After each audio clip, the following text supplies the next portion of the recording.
இங்க பிரீத்தியும் அன்னைக்கு காலைல அவரோட பாய் ஃப்ரெண்ட் அவசர அவசரமா வெளியே அனுப்பிட்டு ஆன்லைன்ல ஃபுட் ஆர்டர் போட்டிருப்பா. அந்த பையன் டெலிவரி பண்றதுக்காக வந்திருப்பா. அந்த காசை கையில கூட கொடுக்காம தூக்கி போட்டுட்டு இப்ப அந்த ஆர்டருமே வாங்கிட்டு சீக்கிரமா உள்ள போயிடுவா. இப்ப வந்த பார்சல் எல்லாத்தையும் பிரிச்சு வச்சு அவளே வீட்டுல ரெடி பண்ண மாதிரி காலையில இருந்து நானே எல்லாத்தையும் சமைச்சு ரெடி பண்ணிட்டேன். ஆக்சுவலா அவளோட ஹஸ்பண்டோட ஃப்ரெண்ட்ஸ் எல்லாம் வீட்டுக்கு வராங்கன்னு சொல்லிட்டு தான் இந்த செட்டப்பே ரெடி பண்ணி வச்சிருப்பா. அந்த ரெண்டு ஃப்ரெண்ட்ஸுமே வீட்டுக்கும் வந்துருவாங்க. இப்ப எல்லாரும் ஒன்னா உட்காந்து சாப்பிடலாம்னு சொல்லிட்டு பேசிட்டு இருப்பாங்க. இப்ப பிரீத்தியோட ஹஸ்பண்ட் இது எல்லாமே அவ தனியா ப்ரிப்பேர் பண்ணா. அப்படியே பேசிட்டு இருக்கும்போது விகாஸோட என்கேஜ்மெண்ட் ரிங்குமே அவ கையில இல்லன்னு சொல்லிட்டு அவரோட ஃபியூச்சர் வைஃப் ரியாவுமே அதை பார்த்துட்டு கேக்குறா. நான் குளிக்கும் போது மறந்து பாத்ரூம்லயே வச்சுட்டேன்னு நினைக்கிறேன்னு சொல்லி சமாளிச்சிருவா. இப்ப ஹீரோக்கும் முக்கியமான கால் வருதுன்னு சொல்லிட்டு இப்ப அங்க இருந்து கிளம்பி போயிடுவா. இப்ப இந்த பக்கம் ரியாவும் ரெஸ்ட் ரூம் யூஸ் பண்றேன்னு சொல்லிட்டு உள்ள போவா. அப்போ விகாஸும் பிரீத்தி கிட்ட ரிங்கி எங்க போச்சுன்னு உங்களுக்கு தெரியுமா, வேற யாராச்சும் பாக்கிறதுக்குள்ள சீக்கிரமா பெட்ரூம்ல போய் தேடி பார்த்துட்டு வான்னு சொல்லி அனுப்புவா. அவளும் வேக வேகமா தேடி பார்த்துட்டு இல்லன்னு ரெண்டு பேரும் பேசிக்கிட்டு இருப்பாங்க. இப்போ ஹீரோவும் கூல் ட்ரிங்க்ஸ் இல்லன்னு சொல்லிட்டு ஆர்டர் போட்டு வெளியே அவங்கிட்ட வாங்கிட்டு இருக்கும்போது அந்த டெலிவரி பையன் ஹீரோவை பார்த்து இது உங்க வீடு தானு கேட்பா. ஆனா இன்னைக்கு காலையில வேற ஒருத்தர் உள்ள இருந்தாரு. அதை கேட்டதும் ஹீரோக்கு ரொம்பவும் ஷாக் ஆயிடுது.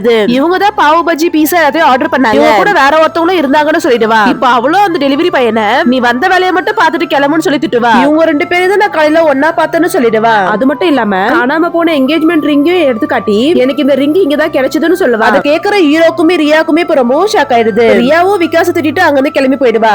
ஹீரோவும் இதுக்கப்புறம் நீ என் வீட்டுல இருக்க கூடாது கிளம்பி போயிடுன்னு சொல்லி திட்டி விட்டுருவா.